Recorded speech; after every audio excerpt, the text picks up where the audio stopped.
മൂന്നാം ദിവസം ഗലീലയിലേക്കാനായി വിവാഹം നടന്നു. ഈശോയുടെ അമ്മ അവിടെ ഉണ്ടായിരുന്നു. ഈശോയും ശിഷ്യന്മാരും വിവാഹത്തിന് ക്ഷണിക്കപ്പെട്ടിരുന്നു.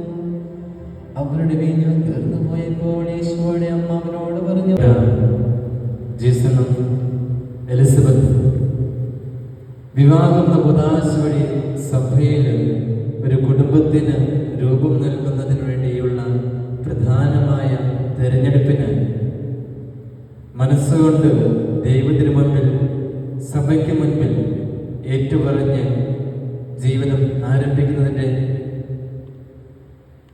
ആദ്യ പടി എന്ന വണ്ണമാണ് ഇവിടെ വന്നിരിക്കുന്നത്.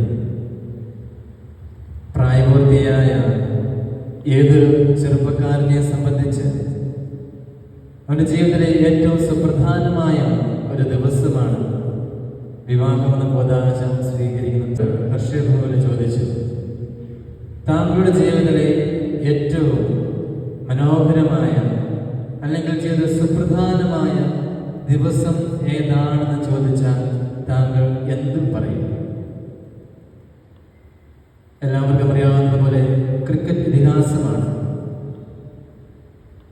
സ്വാഭാവികമായിട്ടും ഞാൻ പ്രതീക്ഷിച്ചത് ഇന്നേ ദിവസം ഞാൻ ഇന്ത്യക്ക് വേണ്ടി വേൾഡ് കപ്പ് കളിച്ച് ഇത്രയും വർഷം കളിച്ച് ഞാൻ രാജ്യത്തിനായിട്ടൊരു കപ്പ് നേടിക്കൊടുത്തു എന്നതായിരിക്കുമെന്ന് പ്രതീക്ഷിച്ചെന്നാൽ ഏവരെയും അമ്പരിപ്പിച്ചുകൊണ്ട് സച്ചിൻ ടെണ്ടുൽക്കർ റഷ്യയോട് പറഞ്ഞ പ്രകാരമാണ്, എൻ്റെ ജീവിതത്തിലെ ഏറ്റവും സുപ്രധാനമായ ദിവസം എന്ന് പറയുന്നത് എൻ്റെ ജീവിതത്തിലേക്ക് അഞ്ജലി, അതായത് അദ്ദേഹത്തിൻ്റെ ഭാര്യ കടന്നു വന്ന സുദിനമാണ്, ദിവസമാണ് എന്ന്.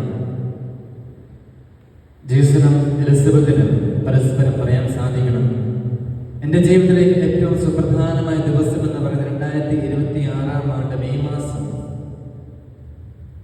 23-ാം തീയതി ഞാൻ എൻ്റെ ജീവിത സഖിയായ ജീസനും അല്ലെങ്കിൽ എലിസബത്ത് കടന്നു വന്ന സുദിനമാണ് ഏറ്റവും മനോഹരമായ, ഏറ്റവും സുപ്രധാനമായ ദിവസം.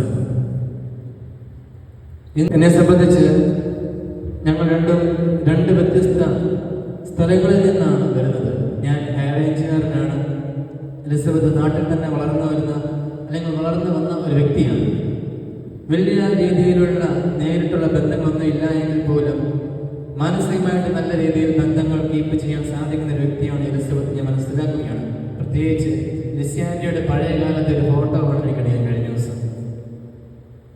ഏകദേശം പൊന്നൂനെ അച്ചടിച്ച് വെച്ചിരിക്കുന്ന ഒരു ഫോട്ടോയാണ് ലിസ്യാൻഡിയെ കാണാൻ സാധിച്ചത്. അതായത് ലിസ്യാൻഡി ചെറുപ്പത്തിൽ ഇത്രമാത്രം സുന്ദരിയായിരുന്നു, മറ്റുള്ളവർക്ക് മുൻപിൽ ഇത്രമാത്രം അഴകുള്ള വ്യക്തിയായിരുന്നു. അതേ അഴകും സൗന്ദര്യവും പൊന്നൂന് ഒട്ടും നഷ്ടപ്പെടാതെ അതേപോലെ തന്നെ ലഭിച്ചിട്ടുണ്ട് എന്ന് ആ ഫോട്ടോയിലൂടെ എനിക്ക് മനസ്സിലാക്കാൻ സാധിച്ചു.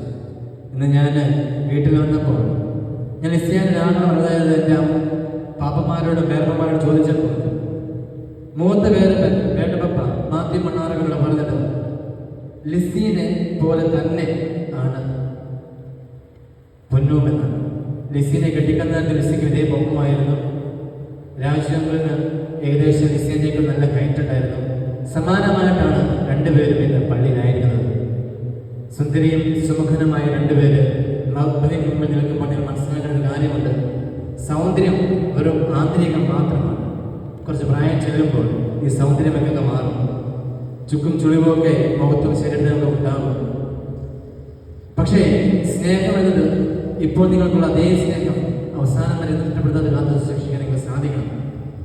അങ്ങനെ കാത്തു സൂക്ഷിക്കുമ്പോഴാണ് നിങ്ങളുടെ ജീവിതം വളരെയേറെ ആനന്ദകരമായിട്ട് മുൻപോട്ട് കൊണ്ടുപോകാൻ നിങ്ങൾക്ക് സാധിക്കുന്നുള്ളൂ. ഇനി